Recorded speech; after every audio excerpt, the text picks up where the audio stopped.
Hey y'all, Chuck Gordon. Thank you so much for joining me to walk through God's Word. We're talking about generosity this week, coming from 2 Corinthians 9, verse 8. God's Word says this, "And God is able to make all grace abound to you, so that in all things at all times, having all that you need, you will abound in every good work." And Paul makes it clear again that God's purpose, his desire for us, is to abound in every good work, not abound in everything, though I believe that's for many of us, we kind of misinterpret. I know my heart, my mind can misinterpret sometimes when I see that we don't have things that I believe we need. We don't have things that we want. Hey, let's be real. I would love a beach vacation over and over and over again with my family. I just absolutely love just that time away. It doesn't come as often as I'd like, but it doesn't mean that I'm not abounding in God's grace.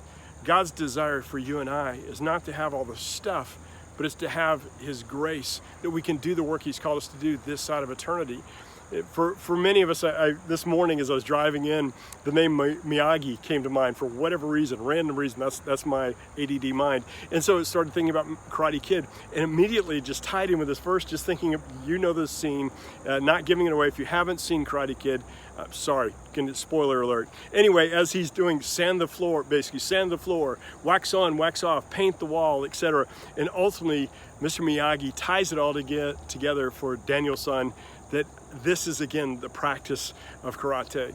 And in it, there's so much, not trying to cheapen the gospel, but sometimes we do the work this side of eternity, we're drudging along and we're like, what purpose does this have? But ultimately, it's going to have an eternal purpose that is far greater than anything we can comprehend. God is giving us grace that's abounding to do the work for his glory. For some, you may feel like this bridge I'm on that kind of seems like it's going nowhere. I just want to encourage you.